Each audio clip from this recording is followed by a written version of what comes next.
आदिमा वचन हुनुहुन्थ्यो, वचन परमेश्वरसँग हुनुहुन्थ्यो अनि वचन परमेश्वर हुनुहुन्थ्यो। उहाँ आदिमा परमेश्वरसँग हुनुहुन्थ्यो।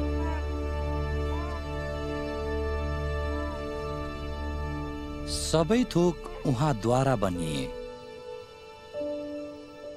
र बनिएको कुनै थोक पनि उहाँ बिना बनिएन। उहाँमा जीवन थियो र त्यो जीवन मानिसहरूको ज्योति थियो। त्यो ज्योति अन्धकारमा चम्कन्छ र अन्धकार त्यसमाथि विजयी भएको छैन।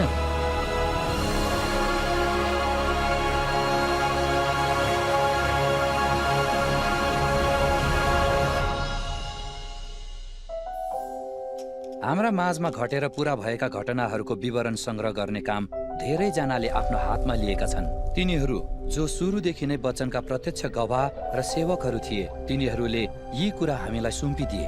माननीय थियोफिलस, मैले आरम्भदेखि नै सावधानी साथ सबै कुराको खोजी गरेको छु र तपाईँको निम्ति क्रमै अनुसारको एउटा विवरण लेख्न मलाई असल लाग्यो, ताकि तपाईँलाई बताइएका विषयहरूको सत्यता तपाईँलाई थाहा होस्।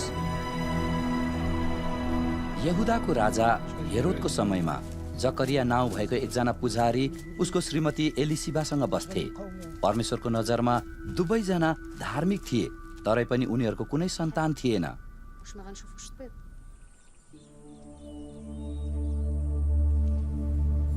एक दिन जकरिया मन्दिरमा सेवा गरिरहेका थिए।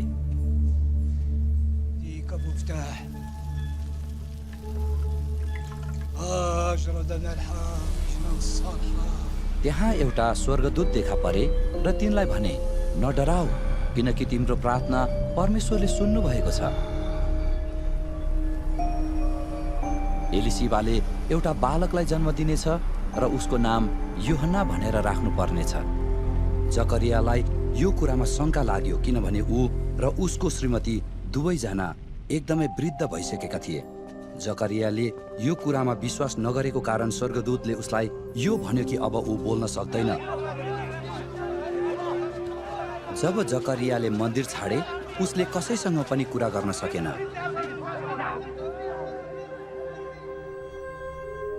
उसकी श्रीमती एलिसिबा गर्भवती भइन् र उनी 5 महिनासम्म एकान्तवासमा बसिन्।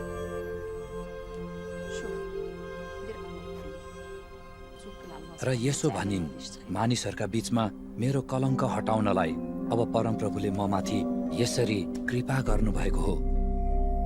6औं महिनामा परमेश्वरले गब्रिएल स्वर्गदूतलाई गालिलको नासरत नाउँको सहरमा पठाउनुभयो। तिनी एउटी कन्या केटी कहाँ गए जसको मगनी दाउदका घरानाको योसेफ भन्ने एकजना मानिससँग भएको थियो।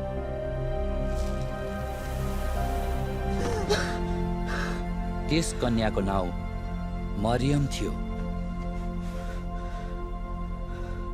स्वर्गदूतले तिनी कहाँ गएर भने, हे कृपा पात्र, तिमीलाई अभिवादन, परमप्रभु तिमीसँग हुनुहुन्छ। तर तिनी त्यस कुराले साह्रै विचलित भइन् र यो कस्तो किसिमको अभिवादन हो भनी मनमा सोच्न लागिन्। स्वर्गदूतले तिनलाई भने, नडराऊ मरियम, किनभने तिमीले परमेश्वरबाट कृपा पाएकी छेउ। अब हेर, तिमीले गर्भधारण गर्नेछौ र एउटा छोरो जन्माउनेछौ र तिमीले उहाँको नाउँ येशू राख्नेछौ। उहाँ महान हुनुहुनेछ र परमप्रधानका पुत्र कहलाइनुहुनेछ। परमप्रभु परमेश्वरले उसको पुर्खा दाउदको सिंहासन उसलाई दिनेछ।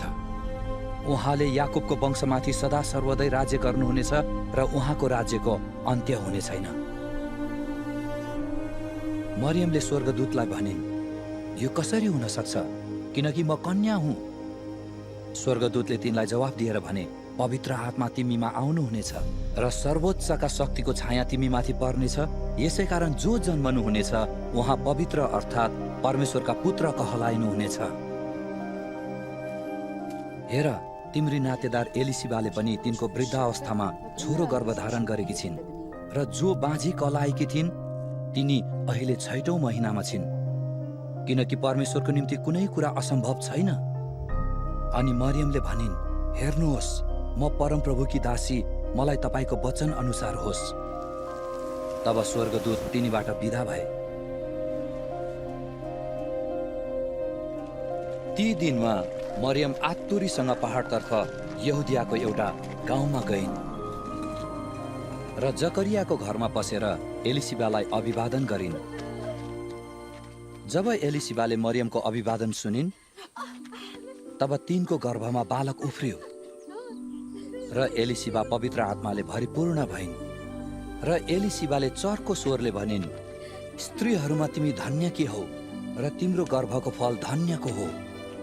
म माथि कसरी यस्तो कृपा भयो कि मेरा प्रभुकी आमा म कहाँ आइन्? किनभने हेर, तिम्रो अभिवादन मेरो कानमा पर्ने बित्तिकै बालक मेरो गर्भमा आनन्दले उफ्रियो। तिनी धन्य के हुन् जसले परमप्रभुले तिनलाई भन्नुभएको कुरा पूरा हुनेछ भनी विश्वास गरिन्। केही महिनापछि एलिसिबाले एउटा छोरा जन्माइन्।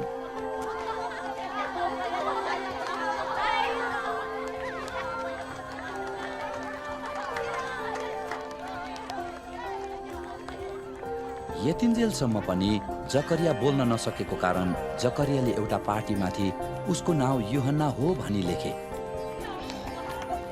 तुरुन्तै तिनको मुख खुल्यो र तिनको वाक्य फुट्यो र तिनी परमेश्वरको प्रशंसा गर्न लागे। यी कुरा सुन्नेहरू सबैले यो बालक पछि कस्तो हुन्छ होला भनी आफ्ना मनमा गुने, किनकि परमप्रभुको बाहुली यसमाथि थियो। यो घटना हुनुभन्दा झण्डै 700 वर्ष अघि अगमवक्ता यशायाले लेखेका थिए, म मेरो दूतलाई तिम्रो अघि अघि पठाउँछु, जसले तिम्रो मार्ग तयार गर्नेछ। उजाड स्थानमा एकजना कराउनेको आवाज, परमप्रभुको मार्ग तयार पार, उहाँको पथ सोझा बनाओ। त्यसैले जकरिया र एलिसिबाको पुत्र, जसलाई पछि बप्तिस्मा दिने यूहन्ना भनेर चिनिन्छ, जो उजाड स्थानमा पापको क्षमादानको लागि पश्चातापको बप्तिस्माको बारेमा प्रचार गर्दै गरेको देखा परे। समस्त यहुदिया देश र यरुसलेमका सबै बासिन्दाहरू तिनी कहाँ निस्किआए र तिनीहरूले आफ्ना पाप स्वीकार गर्दै तिनीबाट यर्दन नदीमा बप्तिस्मा लिए। यूहन्नाले ऊँटको रौँबाट बुनेको लुगा लाउँथे र कम्मरमा छालाको पटुका बाँध्थे र सलह र वनमह खान्थे। तिनले यसो भन्दै प्रचार गरे, जो म पछि आउनुहुन्छ उहाँ म भन्दा शक्तिशाली हुनुहुन्छ, अनि निहुरेर उहाँका जुत्ताका फिता फुकाउने लायकको म छैन। मैले तिमीहरूलाई पानीले बप्तिस्मा दिएको छु, तर उहाँले तिमीहरूलाई पवित्र आत्माले बप्तिस्मा दिनुहुनेछ। अब ती दिनमा येशू गालिलको नासरतबाट आउनुभयो र यूहन्नाबाट यर्दन नदीमा बप्तिस्मा लिनुभयो।